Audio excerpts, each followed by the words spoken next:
Halo Sobat TNG, pakan hijauan versus pakan kering. Bagus mas? Apakah hanya sekedar hobi untuk mengisi waktu luang? Atau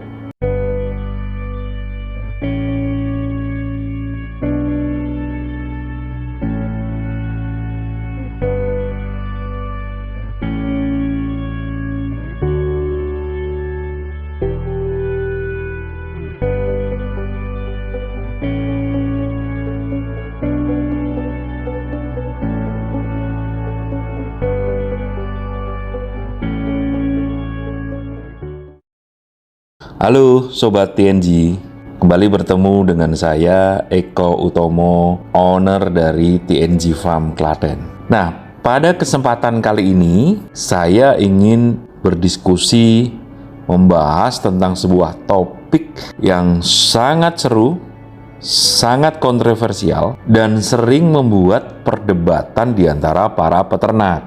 Topiknya judulnya adalah pakan hijauan versus pakan kering. Bagus mana? Nah, saya yakin Anda pasti pernah berpikir, pernah berdiskusi, dan jangan-jangan pernah berdebat dengan rekan-rekan peternak yang lain.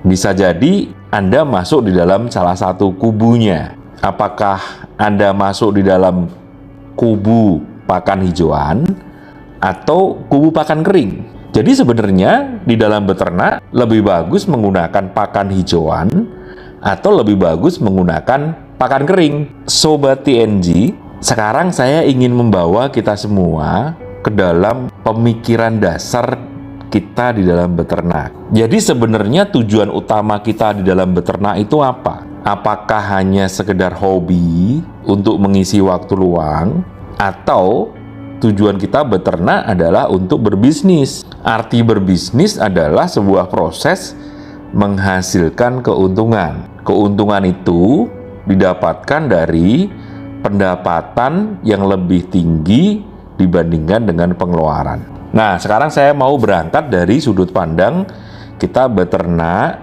dengan tujuan berbisnis, bukan tujuan hobi loh ya. Karena kalau hobi, apapun itu yang namanya hobi pasti akan dilakukan gitu, nggak peduli untung dan rugi. Tetapi kalau yang namanya bisnis, pasti kita harus berdasarkan prinsip-prinsip bisnis di dalam mendapatkan keuntungan. Nah, dari kacamata itulah saya akan membawa berdiskusi di konteks itu antara pakan hijauan versus pakan kering. Saya akan mulai definisikan dulu nih, apa sih yang dimaksudkan dengan pakan hijauan. Namanya juga pakan hijauan, warnanya hijau. Jadi yang dimaksudkan dengan pakan hijauan adalah pakan yang terdiri atau terbuat dari yang hijau-hijau.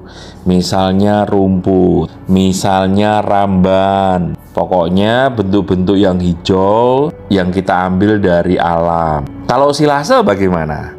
Nah, silase itu juga dikategorikan sebagai pakan hijauan karena proses silase lebih kepada mengawetkan hijauan. Jadi hijauannya relatif tidak berubah. Cuma dia lebih awet, tidak mudah busuk, dan nutrisinya itu bisa stabil. Bagaimana dengan pakan kering? Pakan kering namanya juga pakan kering. Pakan kering ini kandungan dari dry matter-nya tinggi karena sudah mengalami proses pengeringan, bahkan juga proses-proses fermentasi. Produk yang paling populer yang kita pakai namanya adalah konsentrat. Konsentrat sendiri ini biasanya itu dibuat dari berbagai macam campuran. Bisa campuran dari jagung, dari polar, dari macam-macam. Kemudian digiling, dicampur, difermentasi, jadilah konsentrat dengan kandungan dry matter yang tinggi. Kandungan dry matter yang tinggi artinya adalah kandungan airnya yang rendah. Ini terbalik dengan pakan hijauan, di mana kandungan airnya cukup tinggi. Jadi bagus yang mana? Berbicara tentang bagus atau tidak, harus ingat tadi, kita berbisnis, beternak dalam konteks bisnis. Itu kita letakkan di dalam cara kita, metode kita di dalam beternak, termasuk pemberian pakannya, itu harus mensupport tujuan bisnis. Tujuan bisnis di dalam beternak adalah mendapatkan keuntungan. Nah, sering yang saya ketemukan di dalam diskusi dengan teman-teman ini terjebak untuk mengkultus individukan atau terlalu kaku atau fanatik pilih pakan hijauan atau pakan kering. Kalau bagi saya itu tindakan yang konyol. Sorry ya saya bilang konyol, karena itu hanya cara. Tujuan utamanya apa? Bisnis. Jadi kalau tujuan utamanya bisnis itu bisa tercapai dengan hijauan atau dengan kering, so be it. Maksudnya so be it apa? Ya lakukan gitu loh. Jangan kemudian jadi fanatik. Kalau dengan bisnis peternakan menggunakan pakan hijauan itu menghasilkan keuntungan, lakukan itu. Kalau dengan menggunakan pakan kering menguntungkan, lakukan itu. Bukan kemudian kita menjadi fanatik harus pakan hijauan atau pakan kering. Seperti yang kita ketahui bahwa yang namanya biaya pakan itu adalah cost structures atau struktur biaya yang paling tinggi dalam beternak, bisa mencapai 70% dari total keseluruhan biaya. Nah, masalahnya adalah bahwa pakan kering misalnya yang biasanya harganya lebih mahal bisa juga loh kemudian dia menghasilkan keuntungan lebih tinggi daripada pakan hijau. Sementara sebaliknya pakan hijauan bisa jadi lebih menguntungkan dengan menggunakan pakan kering. Sekarang saya akan bawa Anda di dalam konteks yang lebih spesifik. Seperti yang kita ketahui di dalam kita beternak itu ada berbagai macam aliran yang kita ambil.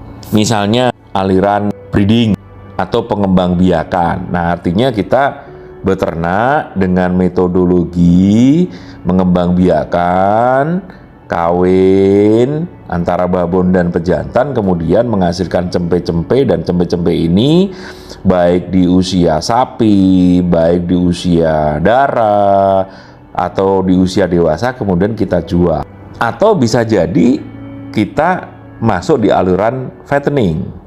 Aliran fattening adalah kita besarkan bibitan baik kambing atau domba, sesudah besar kemudian kita jual. Biasanya fattening paling lama 6 bulan, bisa 3 bulan, bisa 4 bulan, bahkan bisa juga 1 bulan.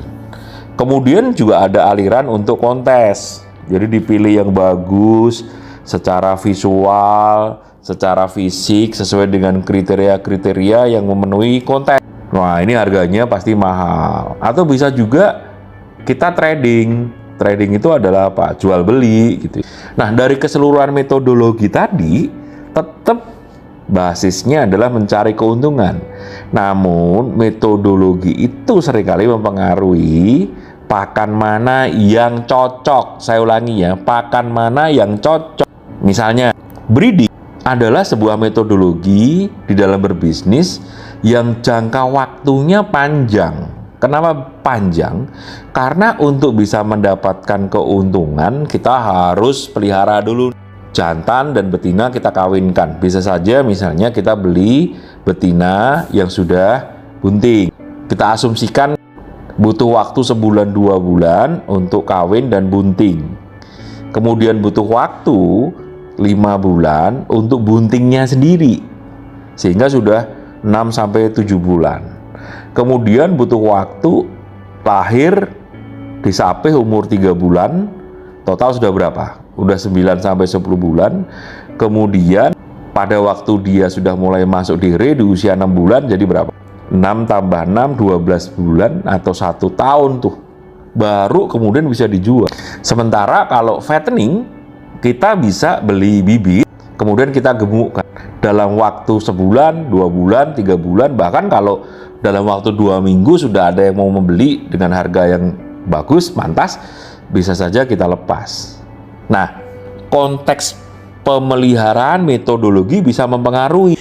Kalau di dalam breeding kita menggunakan pakan kering, konsentrat misalnya, yang harganya mahal, sementara kita butuh waktu lebih dari 1 tahun untuk kemudian mendapatkan uang, Anda bisa jebol. Kenapa jebol? Modalnya besar. Beda dengan fattening. Kalau fattening, asal konsentratnya tepat, kita bisa mendapatkan ADG atau average daily gain, pertambahan berat yang tepat, kita bisa untung. Sebagai contoh misalnya, kalau harga konsentrat itu adalah 1 kilo 4.000, 1 kilo 4.000 ya, ternyata dari 1 kilo 4.000 tadi bisa menambah bobot di dalam 1 hari, misalnya 1 hari dipakai ya, bisa menambah bobot misalnya 200 gram misalnya. 200 gram itu dihargai misalnya 1 kilonya domba 50.000. Jadi kalau 200 gram artinya 1/5, 10.000. Artinya apa? Sudah untung 2 kali lipat. Nggak ada masalah. Berbeda dengan breeding yang butuh waktu panjang. Di sisi lain, kalau misalnya kita breeding, selain sudah mahal menggunakan pakan kering, dan pakan kering itu akan merusak rumen, lambung dari ruminansia kita. Kalau pakan kering kita pakai di dalam fattening nggak ada masalah. Karena apa? Loh, kalau nanti rumennya rusak kan memang tujuannya untuk disembelih. Tetapi di dalam breeding, kalau kita berikan full pakan kering dan kemudian rumennya rusak, ternaknya kemudian sakit-sakitan atau mati, tentu akan bermasalah. Kalau breeding, sebisa mungkin misalnya indukan hidupnya panjang, dia bisa berkali-kali laktasi dan melahirkan. Jadi, Sobat TNG, mana yang lebih baik? Pakan hijauan atau pakan kering? Jawabannya tergantung. Tergantungnya apa? Tergantung yang paling tinggi adalah pakan mana yang akan membuat bisnis Anda berhasil dan menghasilkan keuntungan. Nah, faktor yang lain yang akan cukup mempengaruhi adalah metode bisnis di dalam peternakan. Anda setuju? Saya yakin. Jadi ingat, mulai dari sekarang, bukan mengenai masalah pakan hijauan atau pakan kering, tetapi mana yang paling menghasilkan keuntungan Anda. Jadilah fleksibel, karena orang fleksibel adalah orang yang akan sukses. Anda bersedia menjadi fleksibel? Sip, mantap. Salam sukses buat Anda, salam fleksibel. Semoga, saya doakan, bisnis Anda lancar, peternakannya bagus, menghasilkan keuntungan. Jangan lupa subscribe, like, komen, share. Kalau ada pertanyaan-pertanyaan tentang topik tertentu di dalam kaitannya peternakan dan bisnis, bisa Anda tulis di kolom komentar. Sampai ketemu di video-video berikutnya.